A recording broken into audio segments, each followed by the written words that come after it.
Welcome to your personal deep dive. We're diving into some material on making this year, or any year really, the best one yet. And it's not just about crushing goals, it's about finding more balance and joy along the way. Yeah, that's right. It's about aligning your actions with what really matters to you. Think less checklist, more like life design. Okay, I am intrigued. So where do we even begin with something like that? Well, the source material lays out 3 specific methods, and they kind of build on each other nicely. The first one starts with some self-reflection, using something called the Wheel of Life. Wheel of Life. Sounds kind of mystical. It's actually very practical. Picture a circle divided into 9 sections, kind of like a pizza. But instead of toppings, each slice represents an area of your life. Work, health, relationships, things like that. Okay, so I'm already picturing pepperoni representing my social life, hopefully a big slice. Exactly. You then rate your satisfaction in each area on a scale of 1 to 10. But here's the key. It's not just about how happy you are. It's how well your actions in each area actually match up with what you value. Ooh, that's a good distinction. I could be killing it career-wise, like a 10 out of 10 on achievement. But if my work-life balance is non-existent and I secretly yearn for more time with family and friends, well, my alignment score, there might be a 2. Precisely. And to make it even more visual, the source material suggests actually shading in each slice of the wheel based on your ratings. So suddenly you've got this clear visual representation of where your life might be out of balance. Wow, I can see how that would be impactful. It really lays bare those areas you might be neglecting, huh? Okay, so you've got this visual, this wheel of life staring back at you. What's next? Time for some serious goal setting. You got it. And the method they suggest is called the 12-month celebration.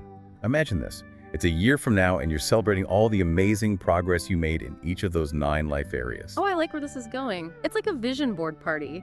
But instead of magazine clippings, it's all about celebrating your future self. And the key here, the source really emphasizes this, is to be super specific and visual.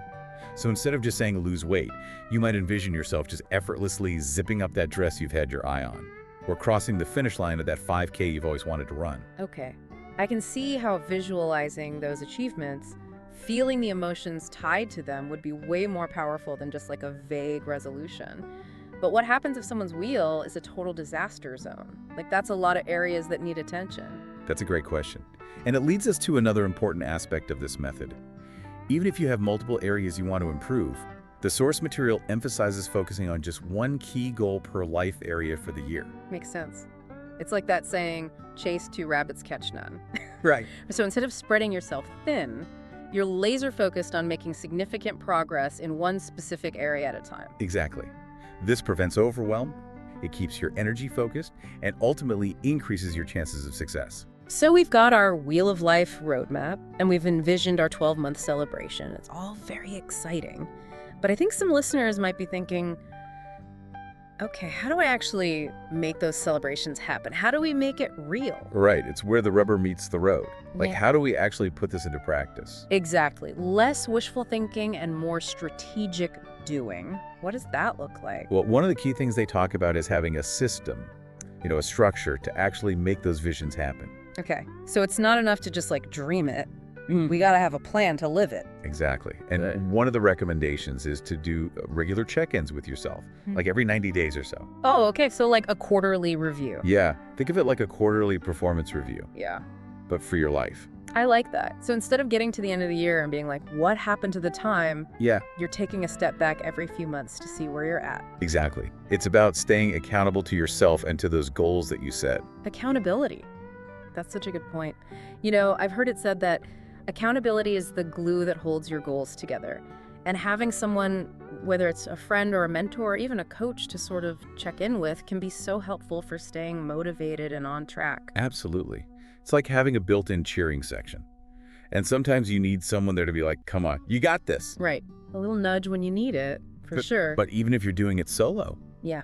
even if you don't have that external accountability, the act of consistently showing up for yourself and those goals, that makes all the difference. It's so easy to get caught up in the day-to-day, and I know I do this, where you lose sight of those bigger goals. Oh yeah, it happens to all of us. Yeah. But here's what really stood out to me in the source material. It's not just about going through the motions of setting these goals and checking in. There's got to be something more. It's about connecting deeply with the why behind those goals. What's really driving you? The why. Yeah, that deeper motivation. That goes beyond just like checking things off a list. Exactly. It's about aligning your goals with your values. Yeah. Like what really matters to you? Why are these changes important? When you can tap into that deeper why, that's where the magic happens. So we've talked about the wheel of life, the 12-month celebration, those 90-day check-ins, and most importantly, connecting with the why behind it all. It's been quite a deep dive. It really has. But for someone listening right now, thinking, okay, I'm ready to make this year my best one yet, what's the most important takeaway? Like, if they only remember one thing from this whole conversation, what would it be? You know, as we were talking about all this, something really clicked for me. Okay. It's not about achieving perfect balance in every single area of your life. Right. It's not like you suddenly have it all figured out. Exactly. It's more about progress, not perfection. I like that. It's about taking those small steps consistently and making sure those steps are guided by what you value most. It's about the journey, not just the destination. Exactly. And I think it's about being intentional, even in those small moments, like even with the smallest decisions. Asking yourself, does this actually align with what matters to me? You know? Such a powerful question and a great one to keep in mind as we navigate this crazy thing called life. So as you go about your week, think about this. What one small step can you take today to move a little bit closer to that 12-month celebration we talked about? It doesn't have to be huge, but just one small step in the right direction. This has been your deep dive. Until next time.